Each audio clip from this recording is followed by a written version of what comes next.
오늘 하나님께서 우리에게 주시는 말씀은 누가복음 6장 6절에서 11절까지 말씀입니다. 제가 봉독해 드리겠습니다. 또 다른 안식일에 예수께서 회당에 들어가셔서 가르치시는데 거기에는 오른손이 오그라든 사람이 있었다. 율법학자들과 바리새파 사람들은 예수를 고발할 구실을 찾으려고 예수가 안식일에 병을 고치시는지를 엿보고 있었다. 예수께서 그들의 생각을 아시고 손이 오그라든 사람에게 말씀하셨다. 일어나서 가운데에 서라. 그래서 그는 일어나서 섰다. 예수께서 그들에게 말씀하셨다. 너희에게 물어보겠다. 안식일에 착한 일을 하는 것이 옳으냐, 악한 일을 하는 것이 옳으냐, 목숨을 건지는 것이 옳으냐, 죽이는 것이 옳으냐. 예수께서 그들을 모두 둘러보시고서 그 사람에게 명하였다. 손을 내밀어라. 그 사람 그렇게 하니 그의 손이 회복되었다. 그들은 화가 잔뜩 나서 예수를 어떻게 할까 하고 서로 의논하였다. 아멘. 김영건 목사님께서 설교해 주시겠습니다. 오늘 우리가 주일을 맞이해가지고 사랑하는 성도들이 함께 모여가지고 하나님께 예배를 드리고 있습니다. 여러분들 일요일이 되면 우리가 이제 주일이라고 말하죠. 일요일이 되면 교회에 모여서 다 함께 예배를 드립니다. 여러분들이 예배를 드리는 것은 왜 예배를 드리는 것입니까? 일요일 날 모여서 왜 이것을 지킵니까? 우리가 주일 성수라는 이야기를 했죠, 그죠? 주일을 지킨다 이랬는데 지키기 위해서 지키는 겁니까? 주일 정해놓고 우리가 예배를 드려야 되니까 막 이게 지키는 것으로 지키는 겁니까? 예배를 드린 것입니까? 아니면 하나님께서 나에게 주신 그 은혜가 너무 크기 때문에 그 은혜 감사해가지고 내가 예배라도 올려드려야겠다는 마음으로 그 은혜에 대해서 내가 정말 반응하는 마음으로서 하나님께 예배를 드리고 있습니까? 잘 생각해야 됩니다. 이게 참 중요한 것이거든요. 왜냐하면 저도 어릴 때 고신 이제 그 교단에서 계속해서 자랐는데 우리가 무언가를 지키기 위해서 이것이 이제 목숨을 건 적이 참 많이 있었습니다. 완전히 나쁜 것이라고 말할 수는 없지만은 우리의 그 신앙생활의 원인이 뭔가를 지켜내는 것이 되는 것이 맞는가? 아니면 정말 은혜에 대해서 나의 반응으로서 그렇게 나오는 것이 맞는가에 따라 가지고 우리 지금 안식일 논쟁을 3주째 걸쳐가 보고 있는데 바리새인의 신앙이냐 아니면 은혜를 아는 사람의 신앙이냐 이것이 갈라지기 때문에 매우 중요한 그런 이야기라고 생각을 합니다. 우리가 안식일에 대해서요 지금 3주째 걸쳐가지고 오늘 세 번째 이야기가 되고 있습니다. 왜냐하면 성경에서 안식일에 관하여서 많이 나오고 있고 안식이 유대인들에게서 매우 중요한 법이기 때문에 이렇게 이야기가 이제 3주에 걸쳐가지고 되고 있습니다. 예수님께서 나중에 이제 돌아가시는데 예수님께서 잡히게 된 어찌 보면요 아주 기본적이고 결정적인 그 원인이 뭐냐면 안식일을 지키지 않은 겁니다. 잘 생각해 보시면요, 이 종교지도자들이 예수님을 고발하는데 다른 법을 어긴 적이 있습니까? 예수님께서 안식일 법 외에 다른 법을 어긴 것이 무엇이 있습니까? 심각하게 생각해 보면 없거든요. 물론 성전을 한번 뒤집어 엎은 적이 있죠, 그죠? 하지만 성전을 뒤집어 엎으신 것은요, 오히려 그들이 법을 어겼기 때문에 그들이 부패했기 때문에 예수님께서 하신 것이라서 그것 가지고 뭐 꼬투리를 잡거나 십자가에 죽이거나 그렇게는 하지는 않았습니다. 심지어 예수님께서는요 성전세를 왜 너희 선생은 안 내냐 할 때에 성전세까지도 내신 분이에요. 내지 않습니까? 물고기에서 이제 그 동전을 베드로 보고 가져오게 가지고 성전세도 내신 분이고 너희 스승과 너희 제자들은 왜 금식을 하지 않느냐. 하지만 그것 가지고 예수님을 십자가에 못 박아 죽이려고 한 것은 아닙니다. 어찌 보면 가장 핵심적인 이유가 뭡니까? 안식일법. 안식일을 자꾸 어긴다는 거예요. 안식일법을. 이것은 사형에 해당하는 죄인데 안식을 어긴다는 것이 가장 어찌 보면요 근본적이고 중요한 예수님을 십자가에 죽게 만드는 이유 중에 한 가지가 아닌가. 물론 신성모독도 있습니다. 자기가 하나님과 똑같은 존재라고 이야기하니까 그 기분 나쁜 거예요. 하지만 그것은 율법을 어긴 것하고는 좀 다르죠, 그죠? 율법 중에서는 이 안식일 그 법이라는 것이 어찌 보면요 예수님을 십자가 길로 가게 만드는 이 종교지도자들이 예수님을 잡아 죽이려고 하는 그런 원인 중에 한 게 가장 큰 것이 아닌가라는 생각들을 해볼 수 있습니다. 지금도 유대인들에게는 안식일이 중요합니다. 지금도 안식일 지키는 것이 중요하기 때문에 지난번에도 한번 말씀을 드렸지만요 이스라엘 항공기는 안식일 날 이착륙 안 하도록 만들어 놨습니다. 시간. 안식일 법 어길까봐 그렇게 못하도록 만들어 놓은 거예요. 뿐만 아니라 아픈 사람도요, 곧 죽을 사람, 구급 환자 아니면 안식일에 치료하지 않습니다. 구급차는 다니죠. 구급 환자는 가능해요. 이때도 가능했고 지금도 가능합니다. 지금 치료하지 않으면 죽을 아주 위급 환자는, 응급 환자는 치료하지만은 그렇지 않고 그렇게 급하지 않는 환자, 오늘 본문에 나오는 손이 오그라져 가지고 이 사람이 하루 이틀도 아니고 이것 때문에 죽는 것도 아니고 이런 환자들은요, 안식일 날 절대 치료하지 않습니다. 심지어 이 이스라엘이 나라를 되찾은 지는 정말 뭐 얼마 되지 않았지 않습니까? 1948년도 그때 나라를 되찾지 않습니까? 언제 망해가지고 70년도에 성전이 무너지죠. 로마에 의해서 무너졌을 때 이 나라가 망하는데 그래도 잔존 세력들이 있었습니다. 이 잔존 유대인 세력들은 135년에 완전히 망해버려요. 로마에 의해 가지고 135년에 완전히 나라가 없어져 버립니다.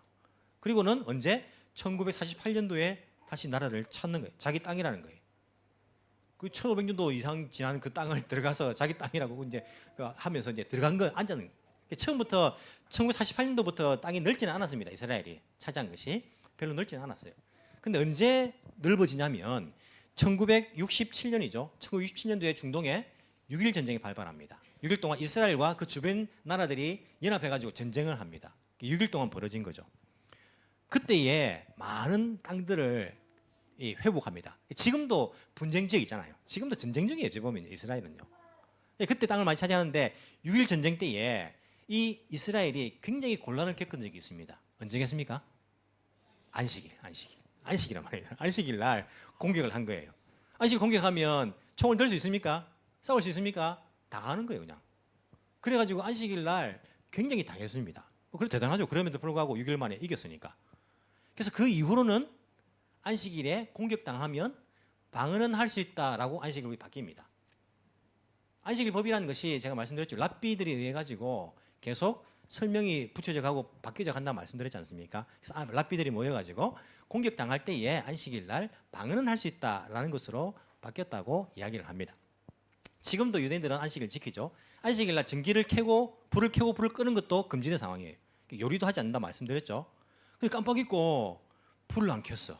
안식일은 금요일 저녁부터 토요일 저녁까지인데 불을 안 켰어요. 그러면 어떻게 됩니까? 계속 불 꺼진 상태로 있어야 돼. 그래서 지금 유대인들 어떻게 하는지 아십니까? 어떻게 하는지 아십니까? 문 열고 밖에 나갑니다. 밖에 나가면 길거리 지나가는 이방인을 불러가지고 집에 들어가서 불 좀 켜달라고 하는 거예요. 이방인이 불을 켜주는 거예요. 불을 꺼주든지. 우리도 이방인이니까 우리도 이스라엘 방문하면요. 안식일 걸렸을 때에 혹시 까먹고 불 안 켠 사람은 우리 부를지도 몰라요. 우리 이방인이니까 불러가지고 좀 끄달라 해요. 불 끄고 켜고도 안 됩니다. 지금도 지키죠. 물론 잘 안 지키는 유대인들도 있어요. 아니 있겠습니까? 왜냐하면 지금 민주주의 사회이기 때문에 민주주의와 유대교 법이 조금 상충되는 그 부분에 있어서는 안 지키고 민주주의를 따는 사람들도 있습니다. 유대인들은요 어떻게 생각하냐면 모든 유대인들이 완벽하게 안식일을 지키면 메시아가 온다라고 생각을 해요. 그만큼 이제 중요하게 생각하는데 지금도 물론 뭐 잘 지키는 아주 정통적인 보수 유대인인 반면에 그렇지 않는 유대인들도 있지만은 지금까지도 안식일 법이 매우 중요하다라고 할 수 있습니다. 이 당시에는 얼마나 더 중요했겠습니까? 그런 법을 예수님께서 자기들 보기에는 안 지키는 거예요. 자, 오늘도 보면 지난주에도 우리가 안식일에 가는 이야기를 들었죠. 그죠? 안식일에 제자들이 미리 삭을 잘라가지고 먹었다 해가지고 왜 안식일에 그런 짓을 하느냐 그런 이야기를 했습니다. 예수님께서 안식일의 주인은 누구냐? 내가 인자가 안식의 주인이다. 이런 말씀을 하셨는데 오늘 본문에 보니까 또 다른 안식일에 관한 이야기가 계속됩니다. 6절 또 다른 안식일에 이때는 예수님께서 두 번의 유월절을 지난 이후에 두 번째 갈릴리 사역이니까 어찌 보면요 이제 두 번의 유월절 남은 겁니다. 총 4번 가운데 예수님 공생의 사역 가운데 한 절반 정도 되는 시기라고 생각하시면 됩니다. 딱 절반 정도 되는 시기에 안식일이 되었고 예수님께서 어디 장소가 예루살렘이 아니고 유다가 아니고 갈릴리 지역의 회당에 들어가서 가르치십니다. 종교지도자들은 예수님을 미워하고 잡으려고 했지만은 아직까지 민중들은요 군중들은 예수님 어떻게 합니까? 존경합니다. 어떻게 알 수 있습니까? 회당에 들어가셨는데 가르치시는 일을 하시는 거예요. 그래서 예수님을 가르치도록 그렇게 앞에 나오셔가지고 말씀해 주십시오라고 하는 걸 보니까 아직도 민중과 군중들은 예수님을 존경한다. 그래서 종교주자들이요 예수님을 죽이려고 할 때에 그들은 정치적인 또 인물이기 때문에 이 여론이라는 것은 굉장히 중요하거든요. 함부로 막 이렇게 잡아서 죽이고 그런 것은 아닌 것을 우리가 볼 수 있어요. 7절 율법학자들과 바리새 사람들은 예수를 고발할 구실을 찾으려고 이 사람들은요 이제 처음에는 뭘 했습니까? 관찰했습니다. 예수가 누군가 메시아인가 아니면 선지자인가 관찰을 했죠, 그죠? 관찰을 하다가 질문을 하기 시작했습니다. 너희 선생은 금식하지 않느냐? 뭐 이렇게 또 질문하기도 하고 뭐 여러 가지 질문들을 하기 시작하고 그러다가 38년 된 병자를 안식일에 고치는 걸 보고는요 이제 화가 나서 미워하기 시작한 거예요. 메시아가 아니라 생각하는 거예요. 메시아가 어떻게 안식일을 어길 수가 있느냐? 안식일을 완벽하게 지켜야지. 그렇게 이제 생각을 하고 그때부터 예수님이 메시아가 아니라는 생각이 이제 계속됩니다. 그런데 7절에 보니까 오늘은 뭐라 합니까? 고발할 구실을 이제 찾으려고 하는 거예요. 이제는 본격적으로 예수님 고발하려고 합니다. 이 유대인들이 이 종교자들이 오늘 보고 안식일 안 지켜가지고 내일 죽여버린 거 아닙니다. 이 사람들은 단계가 있어가지고 한참 계획을 세워서 예수님이 십자가에 못 박는 일들을 한 것을 우리가 알 수 있죠. 이때로부터도 한 1년 반, 2년 정도 이렇게 남아있는 시점입니다. 십자가에 달려 돌아가시기 이전까지는. 하지만 이제는 이들은요 본격적으로 예수님을 고발할 구실을 찾으려고 하고 있는 그러한 모습을 볼 수 있죠. 그래서 거기에 오른손이 오그라든 사람이 있었습니다. 오른손이 이제 오그라들었습니다. 쓰지 못하는 거죠. 이 사람이 있었는데 우연찮게 이 사람이 있었던 것 같습니까? 아니면 누군가에 의해서 이 사람이 그 자리에 있었던 것 같습니까? 7절 보면 율법학자와 바리새파 사람들이 예수님을 고발할 구실을 찾기 위해서 예수님이 안식의 병을 고치는지 엿보고 있었는데 이들에 의해 가지고 이 일이 계획되었을 가능성이 큽니다. 그렇지 않습니까? 분위기상. 마태복음 보면 이 사건과 똑같은 사건이 기록되어 있거든요. 마태복음 보면 조금 더 그런 뉘앙스입니다. 이들이 예수님께 먼저 묻는 겁니다. 안식일에 병 고치는 것이 옳습니까? 옳지 않습니까? 라고 먼저 시비를 겁니다. 이것을 봤을 때에 분명히 이제 어찌 보면 이들이 예수님을 이제는 이제 잡을 구실을 찾기 위해서 이렇게 이제 뭡니까 그 함정을 팠다라고 이제 생각해 볼 수 있는 그런 분위기라고 생각을 합니다. 물론 100% 그렇다고 말할 수는 없겠지만은 그런 분위기에 그런 뉘앙스의 본문을 우리가 볼 수 있죠. 그래서 이 율법학자 바리새파들은요, 야, 이거 고치면 이제 잡아야지. 안식일 날 일을 했으니까 법을 어겼으니까 잡아야지. 그런 생각으로 이제 뭐 엿보고 있는 거죠. 엿보고 있는 거지 문 옆으로 엿보는 게 아니고 눈을 지그시 감고 야, 이거 보고 있었겠죠. 어떻게 하는가 이렇게 보고 있었겠죠. 예수님께서 그들의 생각을 아셨습니다. 이들이 왜 이렇게 하는지를 아신 거예요. 손이 오그라든 사람에게 말합니다. 일어나 가운데 서라. 일어나서 가운데 섭니다. 예수님께서 그들에게 말씀하십니다. 그들이 누굽니까? 바리새인과 율법학자들요. 자, 너에게 물어보겠다. 안식일에 착한 일을 하는 것이 옳으냐, 악한 일을 하는 것이 옳으냐, 목숨을 건지는 것이 옳으냐, 죽이는 것이 옳으냐라고 묻는 거예요. 여러분 같으면 뭐라 대답하겠습니까?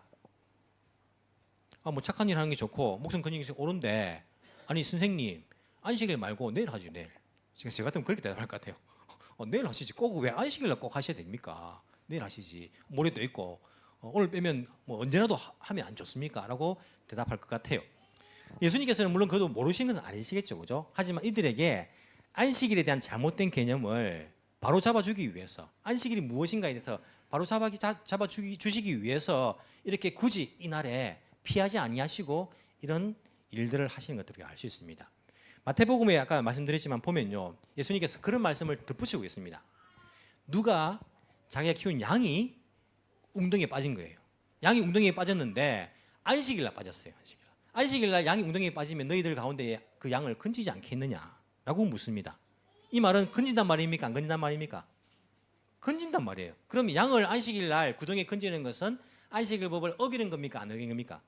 어기는 것이 아니라는 거예요. 그러니까 그들이 건진다는 그 뉘앙스를 말씀하시는 거예요. 율법에 의하면요, 이들의 그런 전통에 의하면 안식일날 짐승이 구덩이에 빠졌을 때에 건져 올리는 것은 가능합니다. 이것은 율법을 어긴 것이 아닙니다. 생각해보면 그 다음날 건지면 되지 뭐. 안식일 아니고. 근데 이 양을 불쌍히 여겨가지고 그날 말 못한 짐승이라 생각해가지고 이렇게 건져 올려 살려주는 거예요. 예수님께서 말씀하십니다. 너희들 양도 건지면서 짐승도 건지면서 사람이 짐승보다 얼마나 더 귀하냐. 안식일에 이 사람은 고쳐준 것이 가지 않느냐. 라고 그들에게 올바른 가르침을 주고 있는 것들을 볼 수 있습니다. 누가복음에서도 예수님께서 그들이 대답을 못하시는 것을 보시거든요. 그 사람을 고쳐주십니다. 고쳐주셨는데 11절에 보니까 그들의 반응이 어떻습니까? 화가 조금 난 게 아닙니다. 화가 잔뜩 난 거예요. 일본어 성경 보니까 이까리니 미타살했다.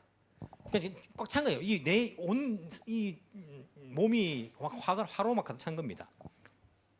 어떻게 예수님을 어떻게 할까라고 서로 논한 거예요. 어떻게 할까가 부정적인 말입니까? 긍정적인 말입니까? 어떻게 잡아 죽일까를 이제 서로 의논하기 시작한 거예요. 이때부터. 문제는 있죠, 그죠? 잡아 죽이려고 하니까 어떤 문제가 있습니까? 이 사람이 행하고 있는 기적을 어떻게 설명할 것인가? 그죠? 분명 기적이 일어나고 있으니까 이걸 어떻게 설명할 것인가? 라는 그런 고민들이 있을 거예요. 이것도 제가 이제 전에 예수님 생애 한번 할 때 말씀을 드렸는데 좀 있으면 이제 나오게 됩니다. 어떻게 그들이 해결하는지 그 부분에 대해서 미리 말해 주는 게 낫습니까? 나중에 나오죠, 그죠? 귀신의 힘을 빌려 가지고 그런 일을 한다라고 하는 것이 이제 이들의 결론이죠. 기적은 귀신의 능력을 힘입어 가지고 이가 기적을 일으킨다라는 것이 그들이 이제 그 문제를 해결하는 방법이라고 볼 수 있습니다. 어쨌든 화가 나서 예수님을 죽이려고 그렇게 한 것을 볼 수가 있습니다. 어찌 보면요, 참 신기한 일이에요. 그렇지 않습니까? 손이 오그라들어가지고 평생을 쓰지 못하는 사람이 이 손이 펴진 거예요. 이거 얼마나 신기합니까? 이렇게 평생을 살다가 펴진 거예요. 그 사람이 노임을 받은 거지 않습니까? 그러면 사람들의 반응이 어떻게 됩니까? 그 사람을 주목하면서 놀래야 돼요. 이야, 신기하다. 어떻게 저렇게 예수님께서 뭐 악가진기를 바른 것도 아니고 손을 펴라 하니까 손이 푹 펴지는 거예요. 말 한마디에. 치료 행위를 한 것도 아니고 말씀 한마디에 사람이 낫게 된 겁니다. 그리고 주변이 반응한 게 우와 하면서 이 사람을 주목하고 예수님을 한번 보고 대단하다 라고 생각하는 것이 올바른 반응일 거예요. 근데 바리새인과 율법학자들은 어떤 반응입니까? 화가 난 거예요. 화가. 왜 그렇습니까? 안식일을 지켜야 되는데 안 지켰다는 거예요. 안식일을 목숨 걸고 지켜야 되는데 안식일을 깼다. 안식일 법을 이제 깨버렸다는 겁니다. 그래서 화가 난 게 이들의 반응이에요. 사람이라는 것이 자기가 생각하고 있는 것이 지켜지지 않을 때에 이것에 화를 내고 다른 사람이 뭐 낫건 아니면 낫지 않건 죽건 살건 별로 크게 이 감정의 동요가 없는 것이 이 인간의 이기적인 마음입니다. 인간이란 그런 존재예요. 어찌 보면요. 남들이 뭐 이렇게 좋은 일이 있건 나쁜 일이 있건 뭐 이런 것에 대해서는요 크게 신경 쓰지 않고 내가 지켜야 될 것 이거 못 지켰다는 것에 대해서 얼마나 속상한지 모릅니다. 저도 그런 경험이 있습니다. 1994년도 8월 11일에 어떤 일이 있었는지 아십니까? 한국에서. 이렇게 말하면 어떻게 알겠습니까? 그죠? 1994년도 8월 11일 날 어떤 일이 있었냐면 삼낭진이라는 곳에서 열차 충돌 사건이 있었습니다. 기억하실 분들 있을지 모르겠어요. 저도 이제 청년 때였어요. 청년 때였는데 삼낭진이 이제 부산 근처에 가는 그런 이제 지역에 삼낭진이 있죠. 거기서 열차가 두 개가 정면 충돌을 이제 한 거예요. 신호를 잘못 받았는지. 그 때문에 이제 기관사 죽고 사람도 100여 명이 다쳤습니다. 제가 그날 친구랑 약속이 있어가지고 서울에서 기차를 타고 부산으로 가고 있었어요. 약속은 저녁 시간이었어요. 저녁 약속. 저녁에 만나기로 했습니다. 친구랑. 만나기로 하면요. 낮에 기차를 탔어요. 시간이 많이 남았었어요. 기차 탔는데 갑자기 기차가요. 제 기억에 밀양 정도 갔는데 멈춘 거예요. 역도 아닌데 멈췄어요. 그냥 길에, 선로에. 멈춰가지고는 뭐 이렇게 뭔 일이 있어서 멈췄다는 말만 하지 무슨 일인지 말도 안 하고 그냥 계속 멈춰 있는 거예요. 저는 뭐 멈춰도 뭐 시간이 많이 있으니까 낮이고 저녁 약속이니까 뭐 기다렸죠 그냥. 내려가지고 딴 버스 타고 갈 수 있는 것도 아닙니다. 그 선로야 허벌판인데 아무것도 없잖아요. 그냥 무조건 기다려야 되는 거예요. 그냥 기다렸어요. 1시간이 지나도 안 가는 거예요. 2시간이 지나도 안 가는 거예요. 야 이거 왜 안 가지? 한번 기다리기 시작하면요. 그 다음에는 떠날 수가 없습니다. 왜? 그때까지 기다린 게 있잖아요. 조금 더 있으면 될 것 같은 느낌이 들잖아요. 그래서 계속 기다리는 거예요. 1시간, 2시간, 3시간이 갔는데도 기차가 안 가는 거예요. 이야 정말 열이 받더라고요. 열받아. 이 친구 약속이 걱정되는 거예요. 아니 약속을 가야 되는데 지금 같으면 핸드폰을 하면 되죠. 1994년도에 핸드폰 있었던 사람 있습니까? 굉장히 부자입니다. 핸드폰이 대중화되지 않았고 거의 없었습니다. 뭐가 있었습니까? 삐삐가 있어요. 삐삐. 삐삐가 전화할 수도 없고 말이야. 그죠? 진짜 연락은 오는데 이제 답을 할 수도 없고 말이야. 그러니까 약속을 이게 시간이 타고 뭐 이게 기차는 안 가고 와 정말 미치고 환장하겠는 거예요. 그냥 연락도 안 되고 하니까. 그리고는요 나중에야 기차 사고가 있었던 것을 제가 알게 됐어요. 알게 돼도 그 사실이 물론 안타깝죠. 하지만 그렇게 속상하지는 않았습니다. 뭐가 속상했을까요? 내 친구 약속 못 시키고 내가 속상한 거야 진짜. 예? 아니 이거 이런 일이 있어가지고 내가 친구 약속을 못 지킨 게 너무나 속상한 거예요. 어찌 보면 내가 그 앞 기차를 탈 수도 있었는데, 그죠? 다행으로 생각해야지. 내가 지켜야 될 건 못 지킨 게 안타까운 거예요. 우리가 고속도로 가다가 운전하다가 차가 칵 막혀 있습니다. 그렇지 않습니까? 1시간 막 정체됩니다. 지나가다 왜 차가 막히지 짜증 납니다. 보니까 사고가 나 있는 거예요. 그러면 우리가 그 사고 난 사람 이거 어떡하나 막 이런 마음보다는 뭡니까? 이 사고 나가지 말이야. 차 막히게 말이야. 이게 인간의 마음이에요. 인간의 마음. 우리 마음 아닙니까?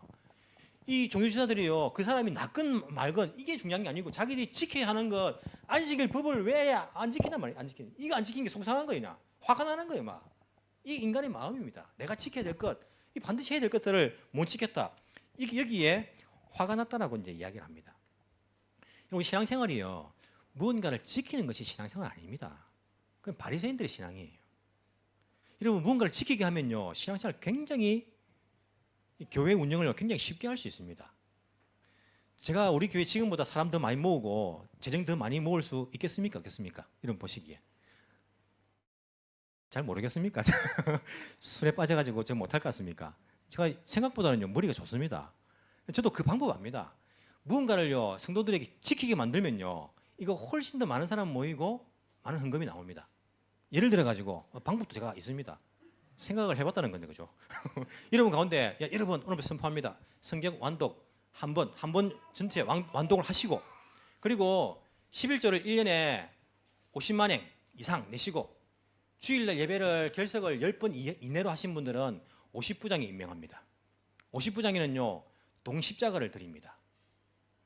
하면 이제 선포합니다. 그리고 성경을 3번 완독을 하시고, 1년에 100만 행 이상의 11조를 하시고, 그리고 1년에 5번 이내로 주일 결석 안 하시면 몇 부장입니까? 100부장에 임명합니다. 100부장에는요, 은으로 만든 십자가를 여러분 정정할 것입니다. 그게 뭐죠? 성경을 10번 읽으시고, 그리고 11조를 1년에 150만 원 이상 하시고, 결석을 한두 번 하신 분들은 1000부장에 임명합니다. 그분들은요, 순금 십자가는 비싸니까 도금된 거, 금으로 된 십자가를 여러분에게 드립니다.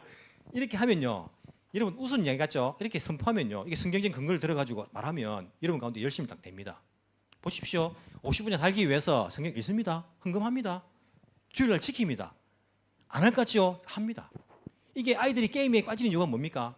조금 더 하면 그 위에 단계 올라가요. 조금 더 하면 올라갑니다. 여러분 이거 사업에 이용하면요, 이거 사업에 많이 이용하고 있잖아요. 여러분 직장에서도 이거 하면 됩니다. 인간적으로 하면 왜 안 돼요? 됩니다.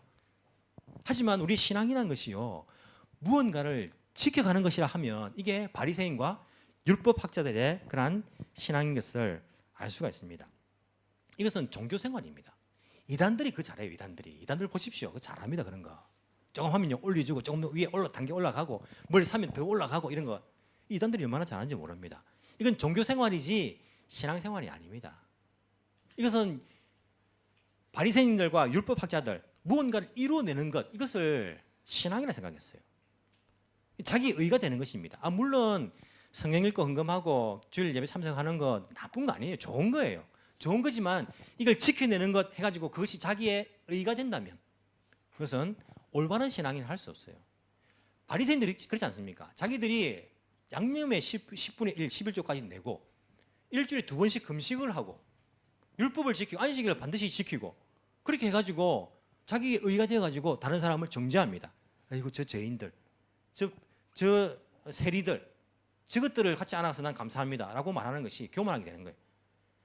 무언가를 지켜내는 것, 이것이 자기 신앙이 되고 자기 의가 되어서 다른 사람을 정죄하는 것, 이것은요 어찌 보면 바리새인과 율법학자들의 그런 신앙과 그런 종교 생활과 똑같다라고 우리가 이야기할 수 있습니다. 교만해집니다. 그것은요, 은혜를 아는, 정말 나이가 주신 은혜를 알기 때문에 내가 이렇게 손이 움직이지 못하는데 굳어 있는데 이것을 펴게 해주셨고, 내가 보지 못하는데 보게 해주셨고, 내가 죽어가는데 살려주셨고, 우리의 굳어 있는 이 심령을 깨부셔가지고 믿음을 주셔가지고 주님을 믿게 하셨고 구원해 주셨고, 그 은혜가 너무 감사해가지고 주님 감사합니다, 주님 감사합니다.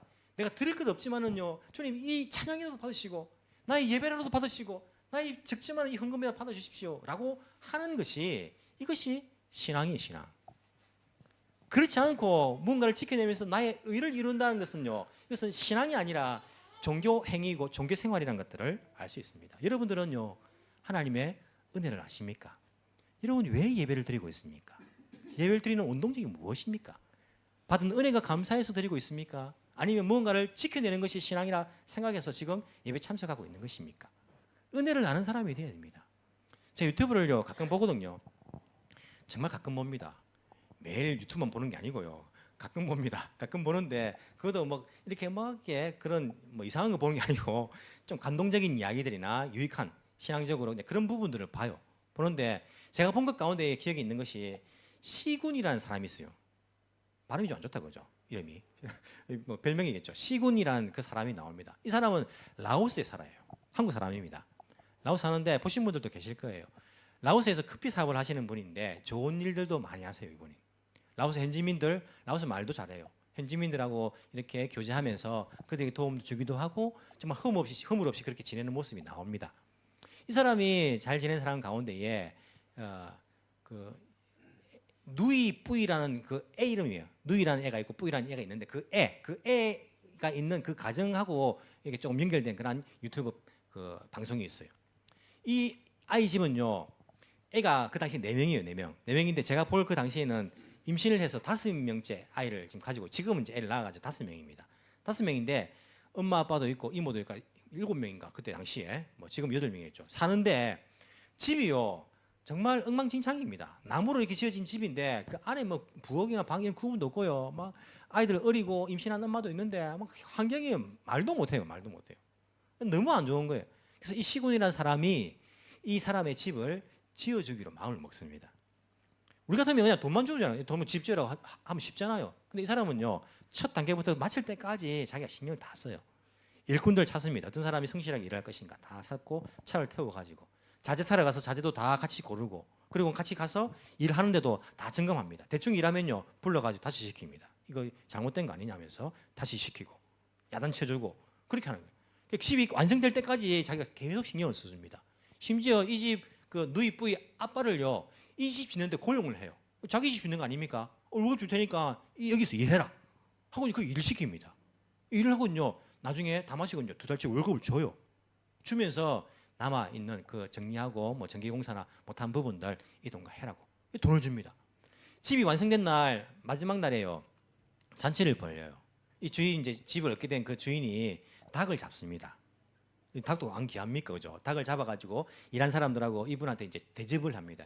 대접을 하는데 이분이 마지막 그 집 다진 이후에 자기 집을 지어준 그 시군한테 이런 이제 이야기를 합니다. 우리 같은 가족들, 나 같은 사람을 불쌍히 여겨주셔서 감사하다고. 아무런 그 연구가 없잖아요, 그냥 감사하다고 정말 감사합니다. 그 감사가 진심이 묻어나더라고요. 그러면서 이 집은 우리 집이 아니고 시군 당신 집입니다. 삼촌네를 부르더라고요. 삼촌 집이에요, 삼촌 집. 삼촌 집이니까 언제든 오셔가지고 이용하세요. 언제든 오셔가지고 업무세요. 라고 이야기하면서 정말 감사합니다 하면서 그렇게 감사 인사를 하는 것들을 보았어요. 감동이 되더라고요. 진심이 느껴지더라고요. 근데 만약 이 사람이 야, 집주 좀 고맙긴 고맙지만은 나도 귀한 닭 잡았는데 닭 잡아서 대접하면 이 정도면 된 거 아닌가? 라고 생각한다면 우리가 뭐라고 말하겠습니까? 야, 은혜를 모르는 사람이네. 아니 그 닭이 집에 비해서 얼만큼 된다고 그를 잡았다고 자기가 그렇게 한 것 다 한 것처럼 당당하게 말하느냐? 그러면서 뭐 감사하다는 말도 그냥 뭐 그치려는 하고 교만하고 그것은 은혜를 모르는 사람이잖아요. 우리가 받은 은혜가요 어찌 보면 이보다 더 큰 은혜입니다. 하나님께서 우리에게 주신 것이 무엇입니까? 집 정도가 아닙니다. 자기 하나뿐인 아들을 우리에게 주신 거예요. 그냥 집을 준 게 아니고. 예수님은요 이 땅에 사람을 오셔가지고 자기 하나뿐인 목숨을 우리에게 주신 겁니다. 우리 그 은혜를 받은 거 아닙니까? 그거 아니면 우리는 생명이 없는 겁니다. 다 멸망이에요. 다 지옥 가는 거 아닙니까? 그분 때문에 우리가 이 은혜를 받아가지고 새로운 생명을 받게 된 거 아닙니까? 그러면 집 받은 사람도 우리 같은 사람을 불쌍해서 감사하다고 감사하다 이 집은 내 집이 아니고 당신 집 쓰라고 막 그렇게 진심으로 말하는데 우리의 고백도 이 생명은 내 것이 아니고 당신 것입니다. 언제든지 사용하십시오. 정말 감사합니다. 아무런 연구 없잖아요. 창조주가 우리 피조물인데 그냥 뭐 손으로 밟아 죽이면 죽을 우리 존재들은 아닙니까? 나 같은 것을 불쌍히 주셔가지고 정말 감사하다고 나를 선택해 주셔가지고 하나님의 백성 삼아주시고 자녀 삼아 감사하다고 생명 주셔가지고 정말 감사하다고 이게 은혜를 알고 고백하는 것 이것이야말로 신앙인 거예요. 은혜를 모르면 이런 신앙이 안 됩니다. 은혜를 알아야지 그런 고백을 하고 신앙하는 거 아닙니까? 그렇기 때문에 우리가 예배라도 드리는 거예요. 그냥 찬양이라도 올려드리는 것입니다. 우리 할 게 뭐 많이 있습니까? 닭이라도 잡아드리는 거예요. 그냥 그러면서 내가 이 정도 뭐 예배 드리고 주일 한 주도 안 빠지고 지키고 헌금도 이 정도 드리고 뭐 이 정도면 된 거 아닌가? 나 정도면 이런 말이 나올 수가 없어요. 아무리 드리고 드려도요 부족할 수밖에 없는 것입니다. 그분의 사랑과 은혜 생각하면 아무것도 아닙니다. 주님 더 사용하세요. 더 사용하세요. 다른 사람 비교할 게 뭐가 있습니까? 정죄할 건 뭐가 있습니까? 교만할 게 뭐가 있습니까? 은혜를 아는 사람이라면, 은혜를 아는 사람이라면 은혜가 우리 신앙의 시작이 돼야 됩니다. 시작이. 은혜를 알지 못하면요 교만합니다. 자기의 의를 드러냅니다. 내가 이 정도 했는데 이 정도 했으면 된 거 아닌가? 잘한 거 아닌가? 다른 사람 정죄합니다. 저 사람은 왜 그렇게 안 하는가? 은혜를 아는 사람은요 그렇지 않습니다. 나 같은 사람을 불쌍히 여겨주시고 나를 위해서 아들을 보내주시고 나를 살려주시고 내 생명 내 것 아닙니다. 주님 것입니다. 사용해 주십시오. 더 사용해 주십시오. 그래도 부족합니다. 감사합니다. 언제든지 주님 뜻대로 하십시오. 이것이야말로 신앙생활이라고 할 수 있습니다. 바리새인들과 은혜를 누렸던 그 사람들의 결정적인 다른 것이 종교 행위를 하고 있었느냐, 신앙생활을 하고 있었느냐, 은혜를 아느냐, 은혜를 모르느냐. 우리가 주의 은혜를 알게 되길 원합니다. 은혜를 모르면요, 나 모르겠습니다. 기도하십시오. 주님, 내가 주님의 은혜를 깨닫기를 원합니다. 나에게 주신 은혜가 어떤 은혜인지를 알게 되길 원합니다. 기도하십시오. 그 은혜를 진심으로 깨닫게 되면요, 우리의 신앙은요 달라질 것입니다. 왜 일요일 날 나와서 예배드립니까? 왜 우리가 일요일 날 나와서 예배드립니까? 신약 성경에 뭐 어디에 일요일 날 나와서 예배드리다는 말이 있습니까? 신약 성경 어디에 이 사람들이 일요일마다 모여가지고 예배드렸다는 말이 나옵니까? 지금 찾아봐도 안 나오더라고요. 날마다 성전에 모였다 이런 말은 나오던데 우리가 왜 이 날을 지켜야 되는 것입니까? 지켜내기 위해서 지키는 것이 아니라 주님의 은혜가 감사해서 우리가 모여가지고 주님 이름을 찬양하는 거 아닙니까? 예배하는 거 아닙니까? 그분의 이름에 합당한 예배를 우리가 드리고 올려드리는 거 아니겠습니까? 우리의 모든 신앙생활의 그 원인이 시작이 주의 은혜를 아는 데부터 출발되기를 간절히 소망합니다. 기도드리겠습니다. 살아계신 하나님 감사합니다. 우리를 위해 가장 크고 중요한 은혜를 주신 것 진심으로 감사를 드립니다. 단지 집을 주신 것, 단지 돈을 주신 것, 단지 건강을 주신 것이 아니라 우리를 위해 자신의 하나뿐인 아들을 주신 것, 이 땅에 이 세상의 주인을 이 땅에 주신 것 정말 감사를 드립니다. 예수님이 땅에 사람의 몸을 입고 오셔가지고 우리를 위해 자신의 목숨까지 내어주신 것 진심으로 감사를 드립니다. 우리의 예배가 그 은혜, 그 사랑에 감사하여 드리는 우리의 반응이 되게 하여 주옵소서. 무언가를 지키는 것, 그래서 그것이 나의 의가 되는 것이 아니라 주의 은혜가 너무 커서 이것이라도 드립니다 라는 은혜를 아는 신앙인들이 다 되게 하여 주옵소서. 우리 모든 성도들에게 주의 은혜를 부어주시고 은혜를 깨닫게 해주시고 그 은혜가 우리의 신앙의 시작이 되게 하여 주옵소서. 주님, 주님의 은혜 감사합니다. 나는 주의 것이오니 언제든 주의 뜻대로 사용하여 주옵소서. 날마다 고백하며 신앙생활을 할 수 있는 저희들 되게 성령 하나님 우리의 마음을 감동시켜 주시고 우리를 인도하여 주옵소서. 우리 주인 되시는 예수님 이름으로 기도합나이다. 아멘.